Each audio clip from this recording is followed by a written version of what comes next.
Pragati Vichar Literature Festival 2023, organized by Frontlist Media. This year's theme is Taking Humanity Forward. Today, we are all present here to celebrate the affection for literature and discuss the pivotal subject matters prevailing in the society and establish engaging conversations with the audience. Today's theme of today's session is biography, and the topic will be reminiscing all on the beauty of life. And the panelists of today's session will be Lomharsh, Aruna Dhir ma'am, and Amitav Nag sir. So I'm going to give a little brief to the audience about all the panelists. So Amitav Nag is an independent film critic based in Kolkata and editor of Silhouette Film magazine. His next book, Soumitra Chatterjee, His Life in Cinema and Beyond, is scheduled to be published in January 2023. Amitabh's most recent books on cinema are The Cinema of Tapan Sinha and Introduction, Murmurs, I'm hoping that I am pronouncing this correctly, Silent Steals with Soumitra Chatterjee, and 16 Frames. I'm pronouncing this book correctly, right, sir? Yes, you are. Okay. And the second panelist is Lomharsh. He is an Indo-Australian writer and director currently working in Bollywood. His debut feature, Ye Hai India, won Best Director and Best Movie Award along with Best Rag Inspired Song of the Year Award at Radio Mirchi Music Awards 2020. He's actively working as writer-director for independent productions and also established his own production company, Shalom Media. Recently, he has penned down his book, A Man with White Coat, published by Clever Fox Publications.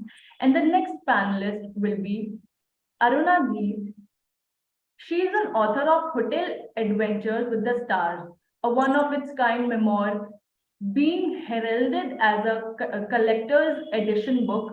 Aruna is a recognized international hospitality writer. She is on the board of the Association of Commonwealth Leaders, a Commonwealth body and a member of the World Tourism Network.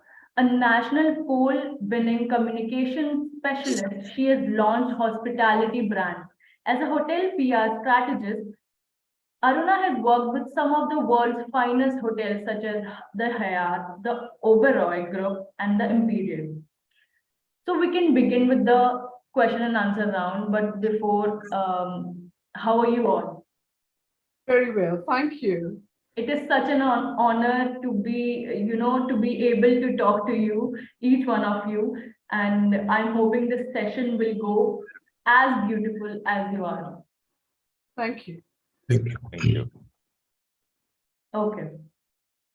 So my question is to you, Amitav sir, is your writing career reflects your interest in the world of cinema. What fascinates you the most about it?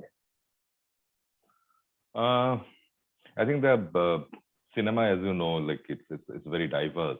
So the diversity is the thing which attracts me, and I think it attracts most of us to cinema as such, because it gives you a window to experience the different cultures, much like literature. It gives you a window to experience the different cultures and the different languages and customs.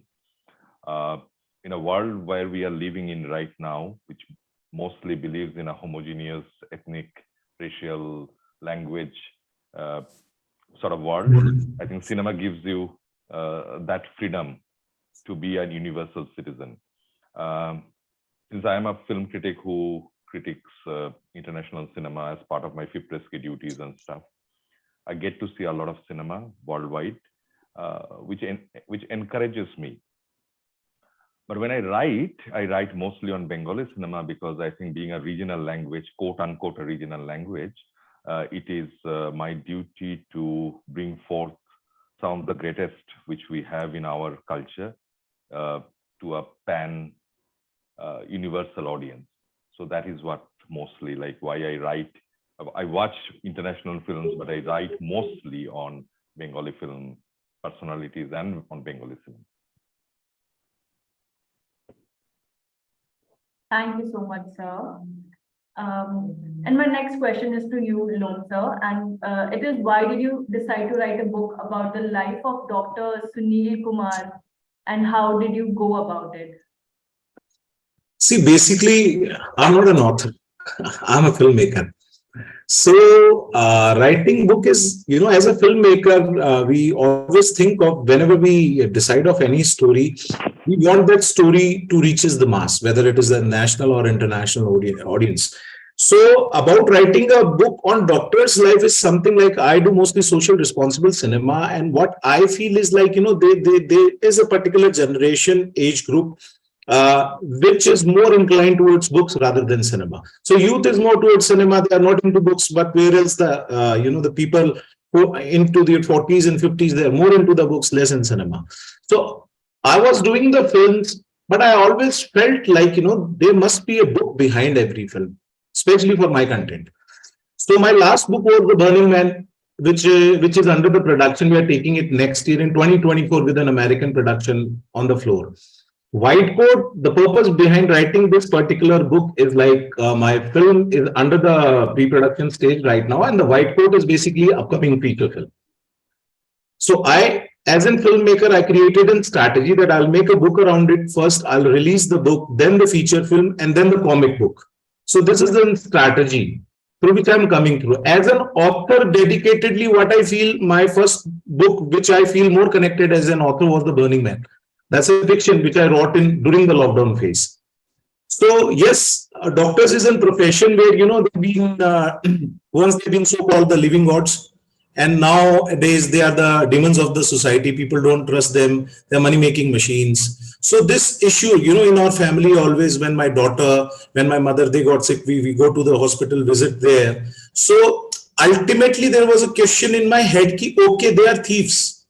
That is understandable, but they are also with an ability to save the life. Yes. So the question arises in my head was ki, do you need such a thief around you who is a thief but who has an ability to save your life? That's when I came in contact with multiple doctors from American and Australian medical associations, IMA, Indian Medical Association, and then White Coat is, yes, base of the story is on the life of Dr. Sunil Kumar Garsa, but it's pretty much the story of each and every doctor in their hardship. And it is an attempt to tell the people that they are still the living gods on this earth. So that's what it is about. Okay, thank you, sir. And Aruna ma'am, your life revolves around some of the most renowned celebrities, and your book Hotel Adventures with the Stars is a testament to it. Were there any downfalls to this aspect? What do you think? Well, the life has been extremely checkered. It's been eclectic. It's been very exciting and thrilling, and also a whole lot of celebrities have contributed in the richness of it. With their enriched lives. But there were no downfalls or pitfalls in writing this book. There were only a few regrets, I can say, Nancy. For example, I have been a privileged child. I grew up as a 4 or 5 year old. I was prancing about in the gardens of Ustad Vilayat Khan, listening to his, divine music. Now, not many children have had that privilege, at that tender age. And Ustad Vilayat Khan has been regarded as arguably so, one of the greatest sitarists of all times. Now, the only thing is that when I was, listening to his, and I had the good fortune of listening to his music running up from 4 until about 7 or 8, for all those years, while he was creating divine music, I had different interests. I used to go to his parties, which my parents were invited to look at his Odar stable. I was very fond of cheese. So I would look at, my entire interest would be on the cheese snack rather than the music that Ustad Vilayat Khan was creating. So the regret is there that, I was stone deaf at that point of time and completely oblivious to what was happening, the magic that was created, in front of me, right in before my eyes. Amitava will understand, the nuance of that really. And so would Lom, I think. The other regret is that I also grew up with Ruskin Bond. I would have we shared a common friend who introduced me to Ruskin Bond when I was very young in my preteen years. and I would shove my writing, under Ruskin Bond's nose, my poetry, my half-baked prose, and ask him for his point of view. And he would always encourage and say, "Oh, you write very well, and you've done a good job," and all that. I wish I would have carried on listening to him and sharing my writings with him for a longer period of time. It is my privilege and a surprise that he decided to write a foreword for my present book, Hotel Adventures with the Stars. So that's very kind of him. Yet I should have sort of continued with my association and sharing my writing with him for a much longer time. Then there has been the aspect of getting to know the grand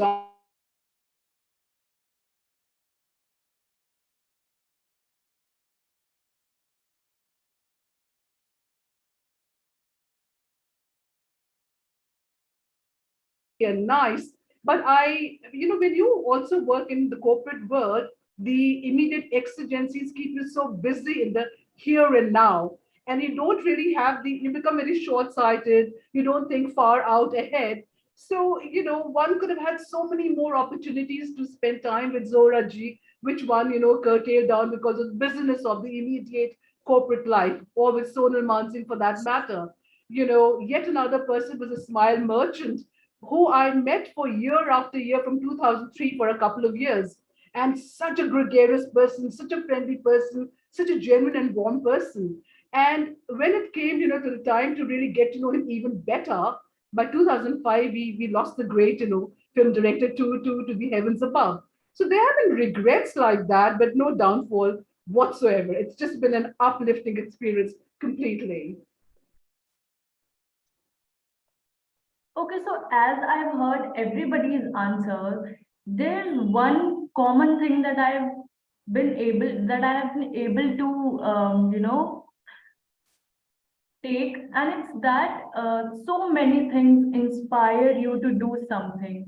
Maybe anybody's life, maybe inspire you to, it's not really about the writing part, but it's also about, that when Lom sir was saying that when his daughter and his mother were admitted in the hospital, and whenever you were telling me, Aruna ma'am, that you've met some of the eminent personalities, it really changed you and it really motivated you to do something. So I want to ask if whenever you are writing about a biography or a memoir, what aspects of a person's life are imperative to include? So I'm going to start with you, Lom sir. I think the downfall, what I feel as a filmmaker, everyone look towards the glory and the rising part of the things, but downfall is the one from where we always learn and step ahead in our life. So as a filmmaker, I always look at the downfall parts of any character. Wherever he or his life or let him down, and from where he rose again, and what are those factors which influenced him to rise again. So I think downfall of any story is important. It's not just the biopic, even though as an individual, when I look into the life of the people, we came across through books in the history, whether it is Hitler, whether it is Sikandar, whether it is APJ Abdul Kalam Sahab, I think I always try to find out where's their downfall and what, convince them to just rose back again, hit hard again from that particular point. So for me as a filmmaker, that downfall part is very important for any, when I do any research or any writing or make any films. What would you like to say, Aruna ma'am? Well, I think you talked about you talked about biographies and memoirs. How are they, and what part of biography and memoir should we concentrate on?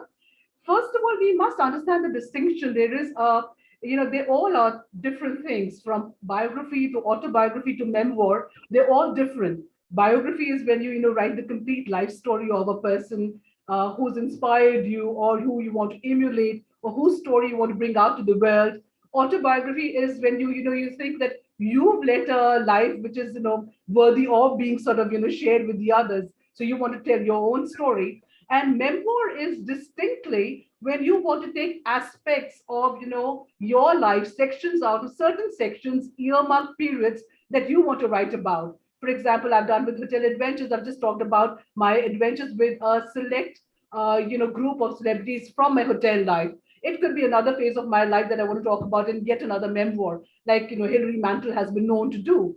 But when you do a biography of a person, you do want to bring out it sort of takes you through the entire course of that person's life, pockmarked, what's and all, the good, the bad, the ugly. You want to talk about that. Hopefully, the person's very inspiring, or the person can be very sensational, like a Charles Sobraj, and you do a biography on him as well. Or like Lom said on, APJ Abdul Kalam Azad, who's been absolutely an inspiring and a tall figure for all of us.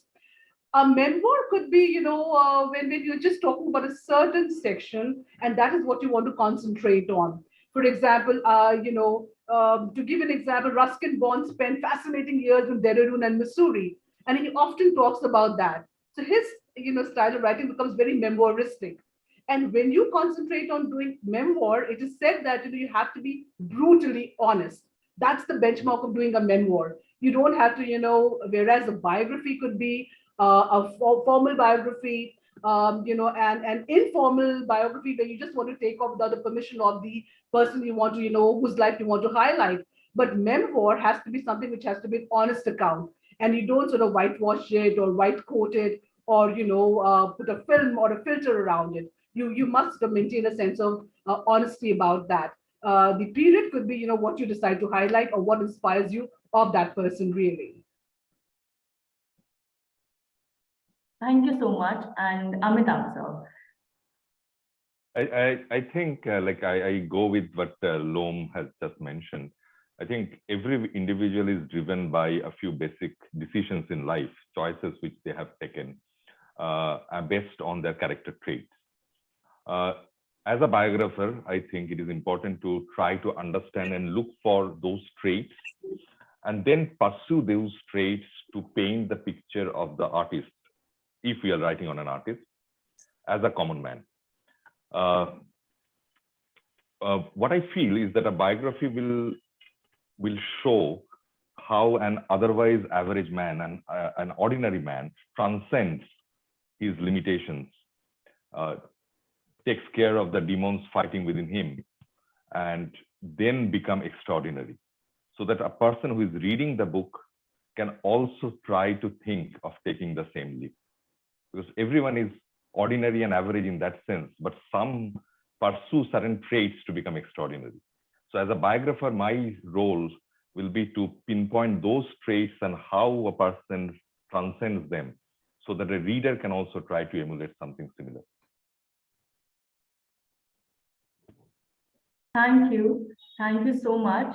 And my next question is to you, Aruna ma'am. And it's that how did the idea of composing a memoir full of anecdotes from your encounters with the celebrities cross your mind?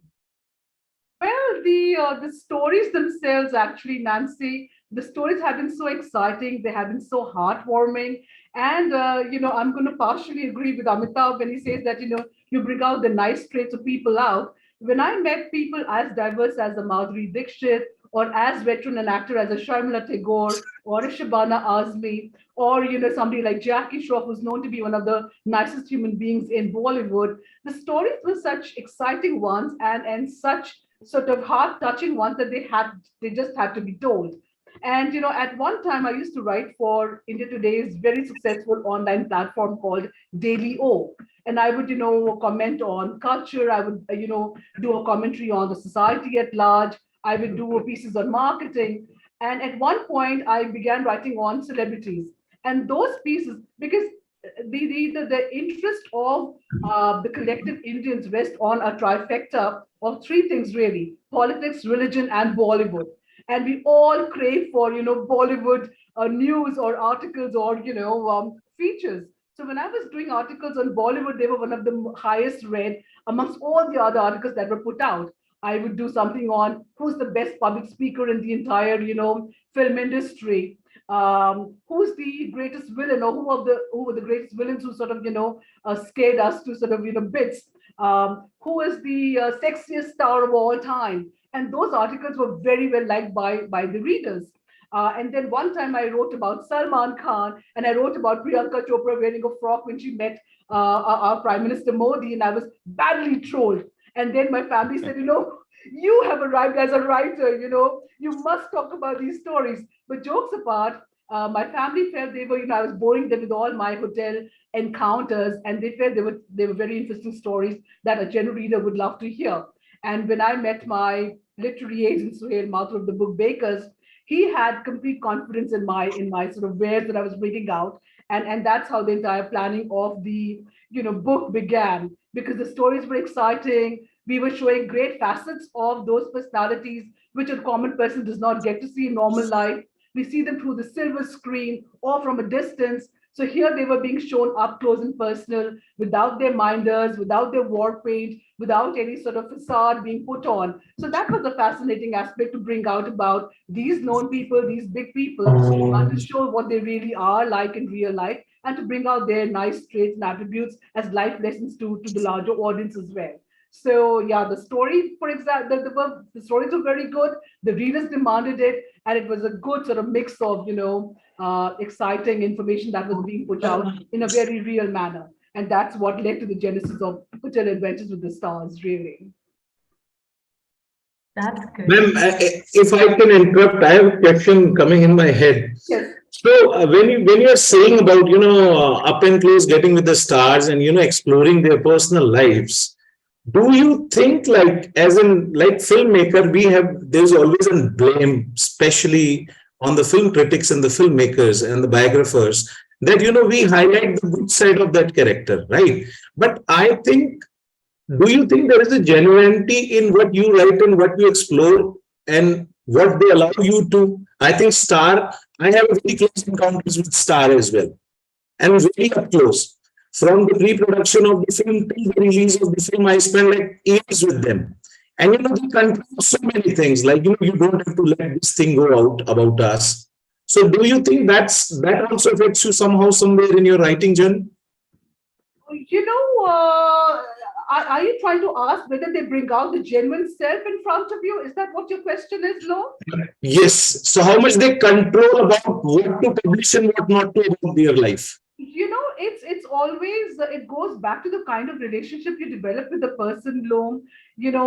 How many barricades there are, in your equation.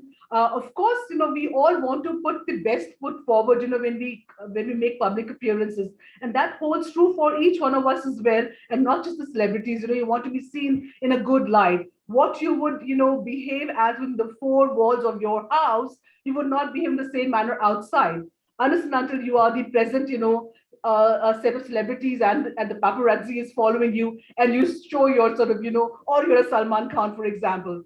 But if you develop good equations, if you remove all the breaks and barriers, and you sort of meet them when they're not really too much in the public eye, the genuineness of the person does come out. Low, I feel. For example, Sharmila Tagore. She is from the Rabindranath Tagore's relative. She's been a seasoned actress. She's been a veteran sort of film personality. She's really been one of the ladies who has grown up with a silver spoon in her mouth, and regarded and revered by the entire world for her life, and for her acting, and for her association with Tiger Patodi and all that, the royalty and all, and the connection with the regal sort of life. Yet when I sort of communicate with her, we talk about our fondness for dogs, and how to protect, how to rescue a street dog, and her kindness and philanthropy comes out, which she may not show to everybody, because she's come with a different mindset. So really, or Jackie Shaw, for example, you get to know what kind of person he really is. He would treat everybody the same way. The other day, I heard him, wish Amitabh Bachchan on his birthday, and then he was sending a birthday wish to my German Shepherd daughter Barkat, and it was the same tone, Loam, same, the way he was reacting with both the individuals.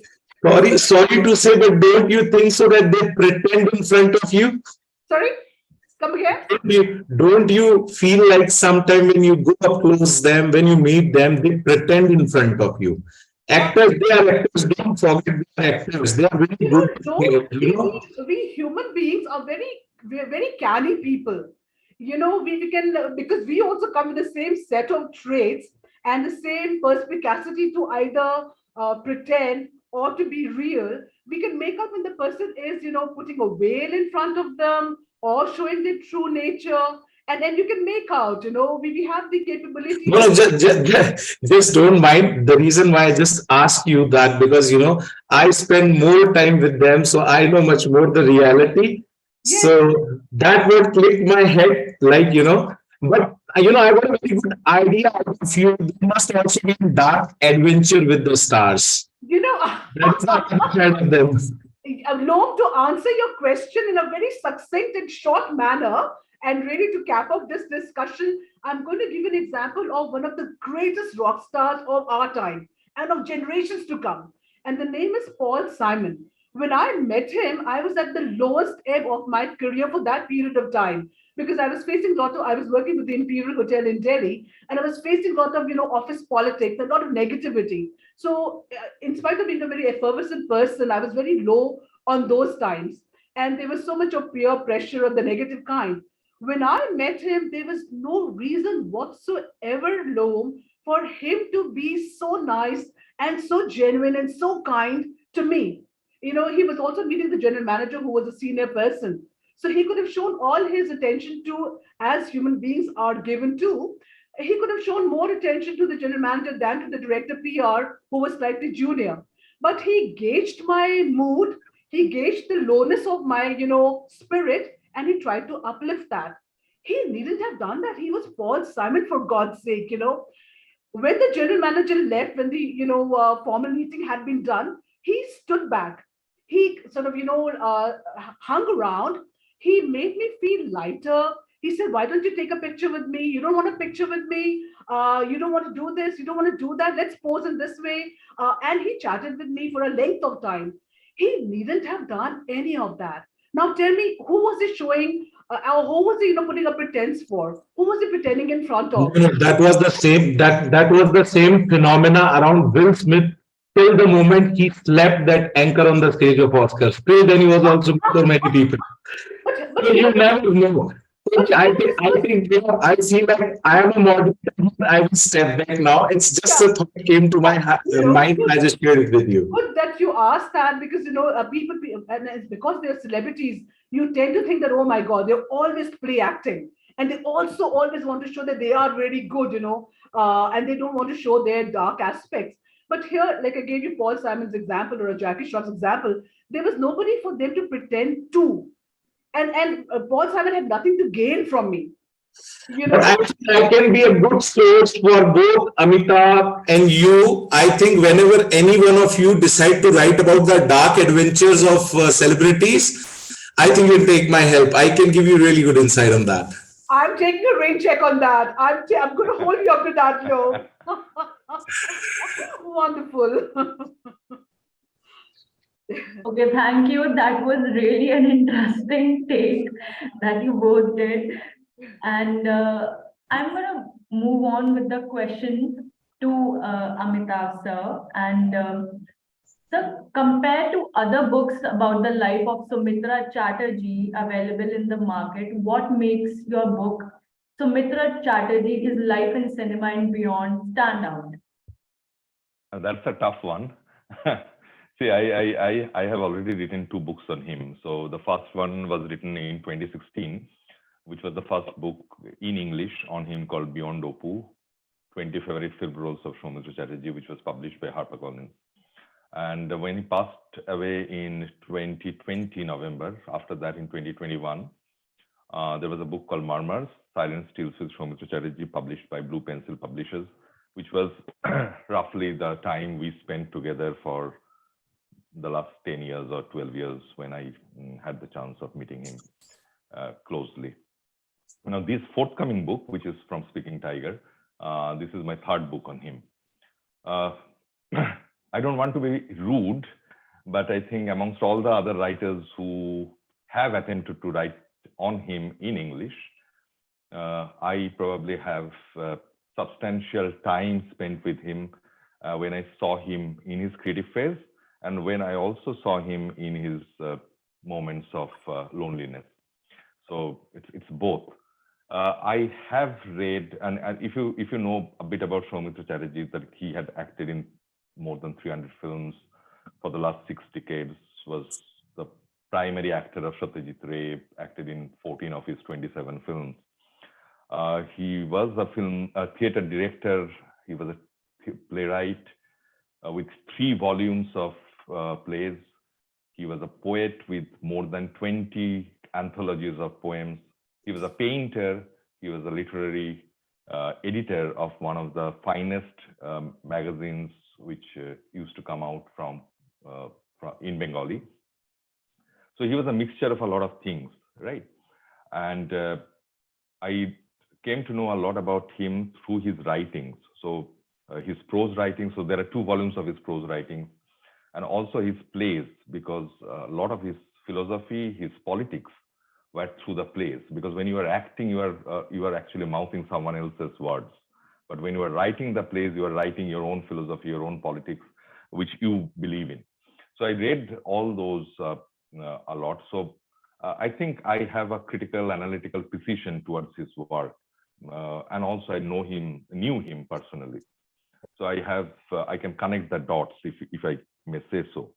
And since I've been writing on the Bengali film industry for the last over 2 decades, so I know the history and the psyche of the Bengali film industry as well.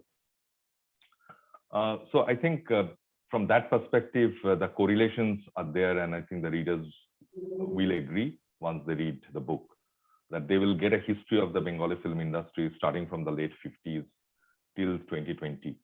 So it is a journey not only about the person, but also an industry, because he matured and aged along with the industry. I want to interrupt. Yes. Can I, Amitava? Yes. See, this is something which is related to me, which haunts me every night. So you've been so up close to him. One thing I want to ask, like, about your understanding from his life, and you might have asked him the same thing as well. You know, majority of the cases when we have seen, like, especially there's a downfall in cinema for each and every greatest actor. And most of the people fail to rise at that bottom lake point. You know, once Rajesh Khanna was in that zone, he never came back again from there. Amitabh Bachchan was one, who jumped back again from that particular era. So throughout his journey in cinema, because what I know that from his birth in 1935 till his departure, it's pretty much the age of Indian cinema. So, like, he'd seen that Indian cinema from its inception point. What are his last thoughts about being in cinema? Was he happy? What was his thought on the failure? Did he ever spoke to you about those things? Like, I personally want to know, because it haunts me that what I will do if I fail. Excellent. See, he was what we call now a smart ass. He changed himself and his relevance in the context of Bengali cinema, because he never went to Bombay, so he was primarily a Bengali actor. So I think he has done a couple of Hindi movies as well. No, he didn't No? make any Hindi movie. He made a few telefilms. He was slated to work in Kali Yuga, the role which I think went to I think Raj Babbar or someone later on, the brother. So, but he was ill and he couldn't keep the dates and stuff like that. But yes, the interesting point, or the intriguing point about Soumitra Chatterjee is that he kept changing himself and kept him relevant. You see that he was a popular film actor. He was a popular star in the 60s in Bengali cinema. He was second only to Uttam Kumar, who was the greatest Bengali star in that sense. But if you look at most of the stars, you will find that they are bound by the mannerisms, and the easiest way to understand that is that they have certain physical appearances and certain styles which they follow. he is the one who, say for a very trivial thing, he changed his hairstyle throughout the ages. Now, no star you will find that the Amitabh Bachchan hairstyle, the Rajesh Khanna hairstyle, the Uttam Kumar hairstyle, the Dilip Kumar hairstyle remained with them, even Yes. if they were 70s. This is a person who had a central parting of his hair. He changed to sideburns with a side parting because he was ready to risk his star image and break it into a more of a character. He unlike say the Nasiruddins and the Om Puris, he was not a character actor right from day one. He was a star, out and out a star who was only second to in terms of box office to Uttam Kumar. But he was also an actor, and that is the reason why he could go into the sort of elderly roles when he was pretty young in his life. And the second thing, which I have also dealt in details in the book, the reason why he went to theater and in writing plays and acting in them was because in those theaters, he was writing it and he is the hero. So he can write the play which he wants to portray as a character which cinema is not providing him with. Absolutely. In that way, he was a very, very intelligent person. So you can call him a satisfied soul throughout his journey in cinema. He was not satisfied because see if you see that his creative aspects, like he was writing poems when he was very young, even before he was into cinema. So that was there right from his beginning. But he was writing a lot of prose where he had this angst of a film actor, that the roles he was playing and the role he was playing in the machinery, in this commercial capitalist machinery, is against his philosophical viewpoint. So what he's always writing throughout the 60s and 70s in his prose is the fact that dilemma and the lamentation that he is actually working towards the satisfaction of certain consumerist culture, which he doesn't believe in. So he was a very dissatisfied person from that perspective. And creatively as well, if you look at him, like as I said, the poetry thing was there right from the beginning. But he went to painting at a much later part of his life. So he started painting and had his own painting exhibitions in Ahmedabad, in Baroda, and also in Calcutta when he was past 70. So he was always trying to do something. And he told me that, but before the lockdown, that he wanted to try out sculpture as well. But he said that it is probably a more physically active endeavor. So I'm not too sure whether I will be able to do it or not, but I will want to try out how it works out in my hand. So in that way, he was a very dissatisfied person. So he wanted to move from one to the other in search of some satisfaction, I guess. But one thing I will just want to add here is that why he's so different is because he had a very childlike simplicity and curiosity with which he approached life. Like I can tell you, one morning when I went to him, it was a Sunday morning, he was showing me a painting of a landscape of the Himalayas, and he was very happy. He was almost like a child, because that is the first day when he tried acrylic paint and he could understand why acrylic white is much better than the postal color white. So that is when he was 81 or 82. Amazing. Amazing. Thank you very much. It will help me a lot. And it was very interesting to note, Amitav, that you mentioned that he changed his hairstyle, which was representative of his evolution or his assimilation with the time that he was present in. That's very fascinating to note, right? His sort of outward way of saying that he was also adjusting and evolving with the times. That's right. And his acting style also, like, which was very poetic and which was very low and mellowed down in the 60s. And he was trying to be more like playing to the audience and more loud, if you can say, in his acting style. So his better films were in the 60s. And because if you look at him, he in, say, the films of Mrinal Sen and the Tapan Sinhas and Satyajit Ray, so there were a lot. in the 60s. Now in the 70s, when he is again 10 years older than what he was in the 60s, he was finding that these filmmakers are not choosing him as the obvious hero, as the obvious alter ego of these directors, as the young youth, or as the youth. So as he understood that he is not the obvious choice, so he had to do something different. So he was trying to be more popular in the commercial films. And at the same time, he started his theater, where he could carve a path for himself. And he was pretty young at that time. Had he started doing theaters when he was like around 60 years of age, then it would have been much more difficult for him to start at that time. So he started when he was 30 odd or 40. So it was easy. So he sort of, I think, planned his choices and his decisions. And one thing which I just got remembered, I told him that you are mostly like Sachin Tendulkar, because he started so young, and he started with Satyajit Ray. His first 3 films are with Ray. So who has such a dream start? So no one will think of such a dream start. He started at 25 and he went on till the 80s. And in every decade, he has at least 2-3 performances which could have got him the national award.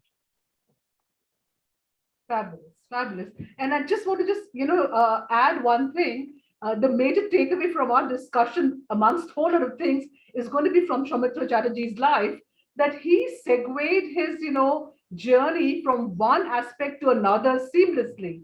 And then he talked about his curiosity or his hunger. So that really is a hat tip to the human spirit, from being an actor to a playwright, to a theater person, to a poet, to a painter, to a wannabe sculptor. That's a fascinating trait that we should try and emulate in our own lives, Yes. really. Yes, That there's no absolutely. stopping us. And we can just crave for more and try and make a space for ourselves in each of the aspects that we choose to dabble in, really. So amazing life story there. Completely so. One thing I want to ask Amitav sir from you, that as we are talking about Soumitra Chatterjee, this is a personal question from me. What's one quality, what's one habit that you've taken from him, consciously or unconsciously, that have stayed with you up till now? This is again a very tough one. It's very difficult to at this age. It is very difficult to get emulate things and ingrain it in your life. But yes, there are certain things. And I was just speaking to Shabana Azmi once, and she told me one thing, that they went to Paris. There was, I think, a retrospective of Indian films or something like that.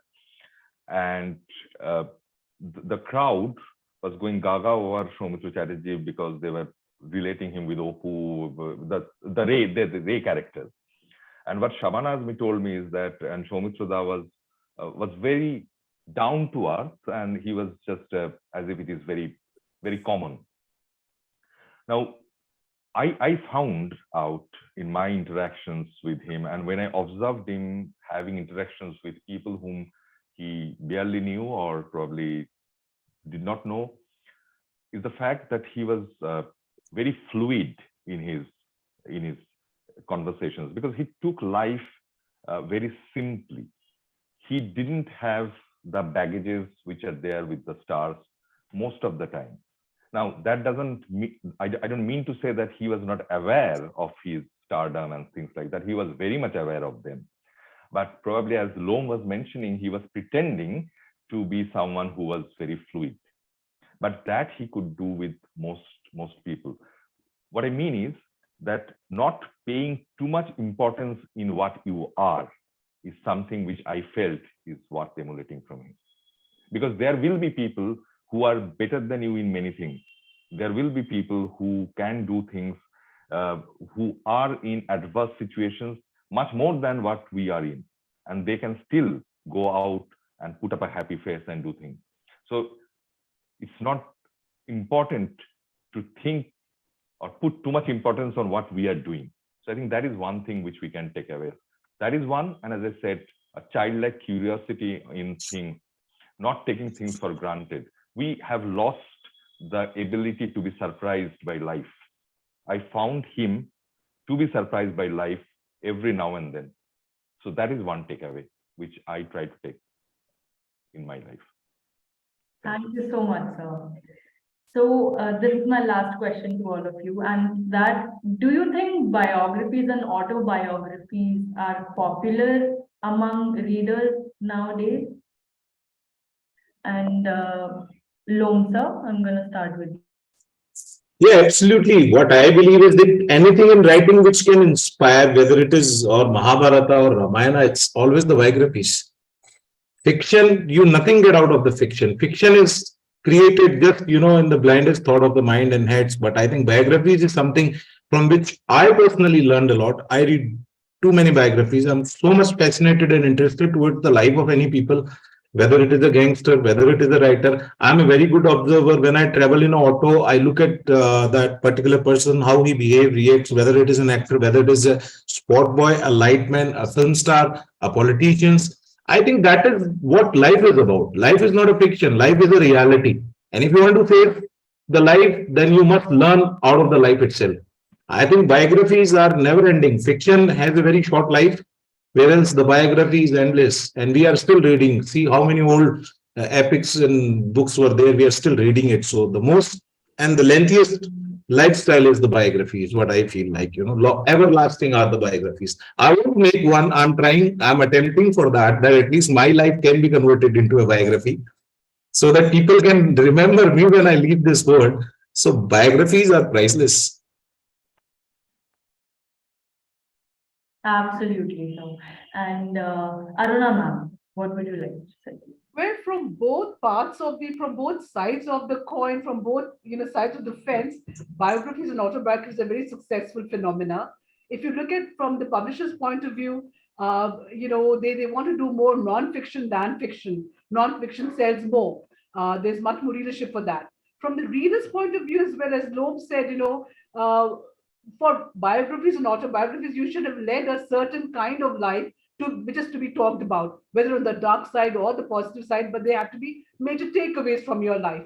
And people love to read, it gives us, vicarious living as well. When we read somebody's biography, it allows us to sort of, extrapolate our lives onto their lives and sort of lead a parallel life. We also learn magnificent lessons from their lives, we want to read inspirational and motivational stories, or even stories which are exciting and thrilling and bring us pleasure. So biographies and autobiographies and memoirs will never go out of fashion. They are something which will be a very strong genre, both for the readers and for the industry, I think. Thank you so much. And Amitava, sir.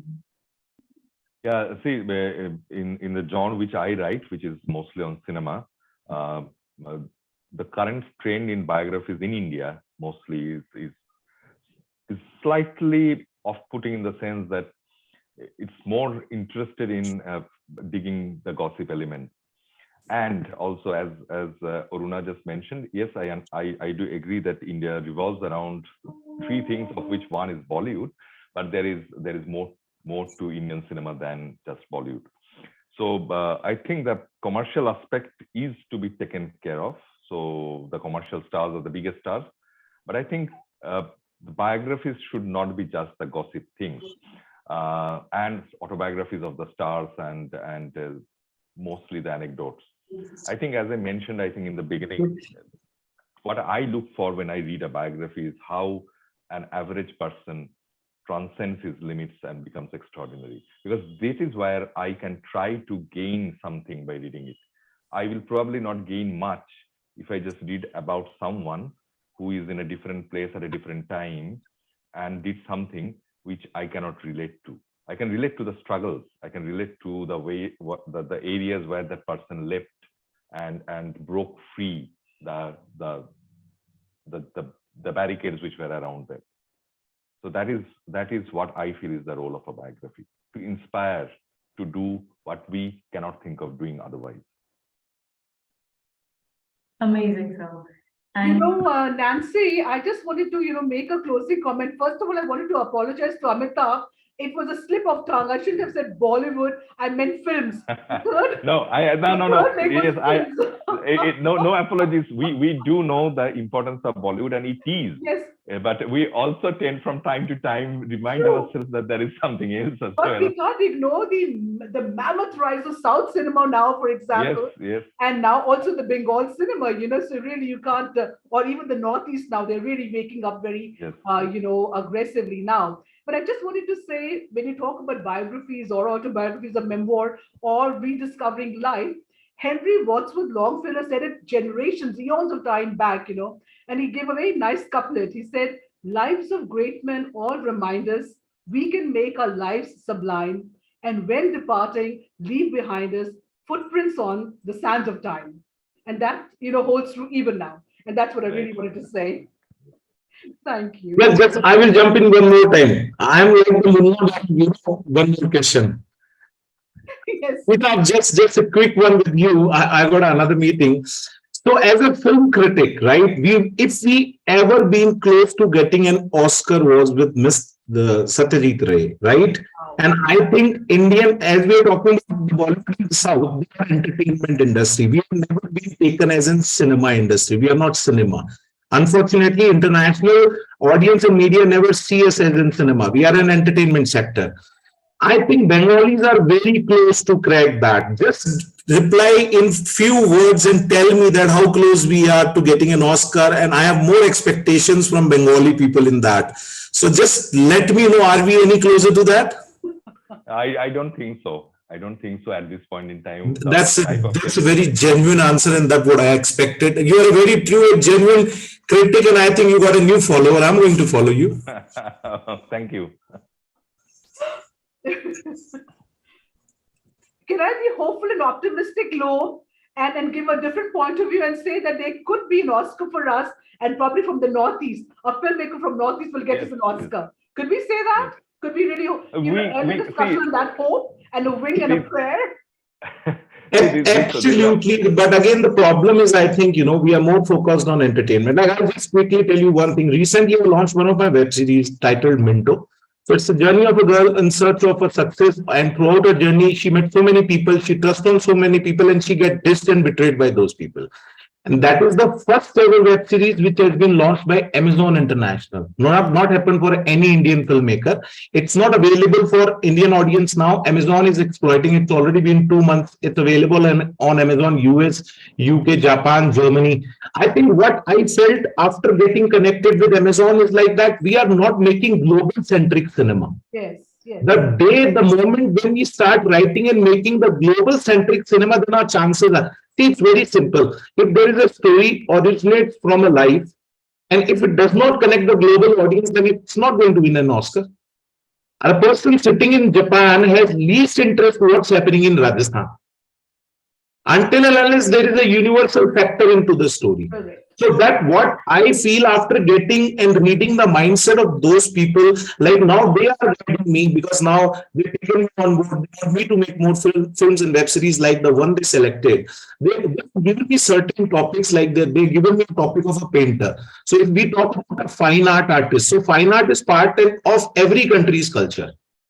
So if you make any content on fine art, painting, canvas, a lead character portraying, he's a painter, I think we have more chances. But if we are portraying a character which is not relevant to international audience, that's what I feel as a filmmaker, that's where we are lagging in getting any way closer to that. But I think I'm going to follow both of you. That's my promise. I'm going to drop a high. Please reply back if you want to come to cities and I tell the people they promise that they are not going to do that. Thank you. And maybe you can in times to come angle for an Oscar too, Loam, with your mindset and with your trust. We wish you that as well. Yes, we do. All the success. What I feel, everyone has a to-do list. I fulfilled many of it. I just want 2 more. One street name, like Low Marvel Street, that fascinates me. And another one is the National Padma Shri Award. That's it. I'm least interested in Oscars. Here, If, here. if Oscars should have been meant for me, I would have gone there. You know, I'm born in India, so I get the national award of my country. It's a Western culture we fascinated towards. Why Oscar? You know, I don't understand this phenomenon. But may our books really enthrall and excite and entertain Right. and bring value. You know, it is said that people do not buy books per se, people buy the value your books, you know, or your work of art brings to them. So maybe create more value in 2023 for Yes. everybody, universally so. Absolutely. I'm just a beginner. I have too much to learn from. I'm ready to assist both of you. Let me know if you need assistance. Thank you. Thank you. Thank you. Likewise. What a pleasure this has been. Okay, I think I need to quickly jump out and sorry if I'm going half the way through Mark because I got in the same person on which the book is there. He's sitting outside and waiting for me, so I can't make him wait for me. So Okay. I'm going to drop a hand to speak of you and please reply back. Please, please, please. Certainly. Yes, sure. Certainly. Okay. All the Absolutely. best. This was such an interesting and inspirational session for me personally. I was I was sitting and I was just, hearing all those inspiring stories from all of you, and it was such an enlightening session. I hope you all enjoyed as much as our audience did. Thank you so much that you came on board with us. Thank you. Thank you, Nancy. Pleasure meeting you, Amitav. And a big Thank thank you. you to Frontlist for getting this all together. Thank you. All the Yes, very best. thank you. Thank you so much. Thank you.